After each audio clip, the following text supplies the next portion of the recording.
Hey, good morning to everybody out there in Chicago listening land. This is Michael James. I'm here with Katie Hogan and Tom Clark. Good morning, Michael. And we're ready to bring you another edition of the Live from the Heartland show. We are live at the Heartland Cafe today. It's feeling good.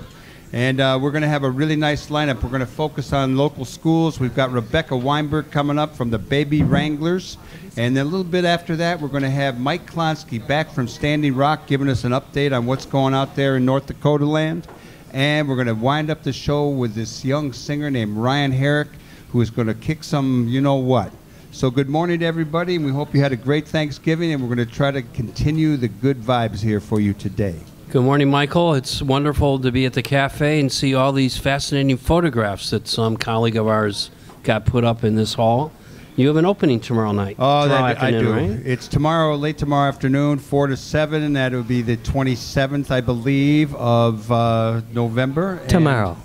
It's tomorrow, and it's a photo show of 54 years, 27 photos, and we call it Home in the Heartland. And it's good to be back on the Heartland walls as well as up here on the stage. Also coming up this week are the final neighborhood assemblies for participatory budgeting in the 49th Ward. There are meetings on the 28th at Potawatomi, on the 30th at St. Jerome's. That one will be in Spanish. And next Saturday, the 3rd at 10 a.m. at Willie White Park. This is your chance to help the aldermen and others how to spend $1 million in the neighborhood. And it's always an interesting process, figuring out which projects should get on the final list that we'll vote on, I think, sometime next spring. Katie, can you want to talk a little bit about our wonderful forum with Jan Schakowsky? Sure. Okay, Kate, just sure. We had invited our congresswoman to the ward because she was a supporter of the Charter Freeze initiative, the referendum we got on the ballot. And yes, it's time to say, yay, we won that one. 62% of the vote in the 49th Ward said thank you, but no thanks. Let's not have any more charters for a while.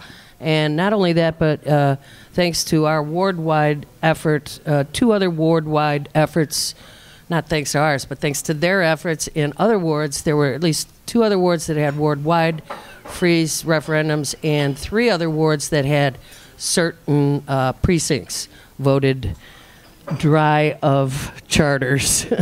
New charters or charter and it's a good thing because, you know, later that same week, he who shall not be named did name someone who is a charter freak to run the Department of Education for the whole country. The clown show. I'm sorry.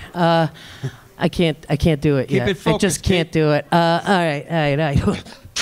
So I think the other thing that was important about the forum with Jan is that it was really the first time residents of the 49th Ward and beyond had a chance to sort through the election results. Yeah. I think it's fair to say people are still hurting, figuring out what the next steps are, and Jan seemed to be ready for the task at hand in terms of giving his perspective and a charge to go. Her line is, welcome to the resistance. She says, we are the resistance. And she also, one of the words that she used that I had just scribbled on a piece of paper was opportunity. And I think that one of the things that came out of that meeting was people talking about really the opportunity to do some serious organizing over the next period of time. Well, that's undoubtedly true. I think that the activity level is amped up, certainly. Although I do want to ask people to think about whether or not they're out of shock yet. Seriously, because you have to have your whole self there to bring forward into the resistance. So take good care of yourselves. Go out and scream and yell. Get a lot of exercise. Work it out. Because I really do think that the nation is in shock. I myself am rooting for the first time for Jill Stein. And in case you're not sure of that reference, Jill Stein, who was the candidate for president for the Green Party, has formally filed a recall petition in Wisconsin and is planning to in Michigan and Pennsylvania. Yeah. Where all those 3 states have their election results overturned, that would be enough to shift the Electoral College. There's a pretty big legal battle ahead because each of those states could find a judge that says no. Right. But it's still, I think, worth, as the Green Party officials said, it's worth it to check our more and more electronic system of voting. Yep. Sure. I'm all for it. Now that there's evidence. I'm all for that it. Given that she's got the popular vote, if she actually had the electoral vote, then what do we do? Stand there with our hands in our pockets going, excuse me. Step back, Jack. I mean, I would love for that to happen, but I just, no precedent, and it's scary. Is this for me, Raimundo? Raimundo just gave me coffee. Gracias. All right, so, that was a great gathering, 200 people, a lot of spirit, a lot of good questions asked, and a tight feeling by the end of it. So we bring to the Live from the Heartland table Tom Rosenfeld, who hosts us here at least once a month at the Heartland Cafe. How you doing, Tom? How was harvest this year? Harvest is pretty good, Tom. First, I want to point out that you're having a nice cup of piping hot Heartland Cafe blend. This is a certified organic coffee made by certified organic coffee made by Metric Coffee here in Chicago. Oh wow, Excellent. nice. Tom, usually I come up here and talk a little about the farm or a little about the food, but today I'd kind of like to talk about a few other things. Sure. Some of the subtext of what we do here at Heartland, some of the more activist things, and hearing that what's on tap for the show today, we've got a few things that we can talk about here at Heartland that tie to each one. First, with local schools. We've had some great meetings with Field School and the dynamic principal at Field School, and we're really excited to announce a collaboration with Lifeline Theater, Field School, and Heartland Cafe to do a whole storytelling program over there with kids after school, and they'll present their stories here at Heartland. And that's pretty exciting, and we're really happy, and it makes us feel good after this election to get involved in something right down the street. Indeed. That we can do. Nice. Secondly, at Standing Rock, I know you have a Standing Rock report this afternoon or later in the show, and we're very happy, very proud to have two touches to Standing Rock this week. Earth First Farms farm market manager Blanche Montesi had a great small idea that turned into a really big idea this week. She put out the word to fellow farmers here in Chicago and said, I'm going to Standing Rock to help cook for Thanksgiving. Put out the word to farmers, said we need food, and ended up gathering about 2,000 pounds of locally grown produce. Had to rent a trailer to get it out there, and took a whole host of people with her to meet up with folks from Minneapolis to cook Thanksgiving for thousands of people out in North Dakota. Yay, So, Heartland! nice. Yay, Blanche. What a classic First stone Earth soup Farms. story. That included Blanche's little posse included Daisha Lang, our former executive chef here at Heartland. So we had lots Which was of her second time out there. her second time out Right. there. Yeah. So we had lots of little Rogers Park touches. Thank you so much out for yes. Thank for you very connecting much. us to that, Tom. And thank you for suffering very cold temperatures. They're all camping. I know. Not for me. We're happy You're to that donate old, produce, dude. but yeah, not for the camping. You may have already answered this, Tom, by talking about two very specific local responses to stuff going on around us. But the Heartland was a center for Bernie Sanders' campaign, for getting out the vote. For a small businessman, you really allowed a lot of activism to happen out of this place, continuing in the tradition of its original owners and founders. What do you do now as a small enterprise businessman trying to cope with the new reality?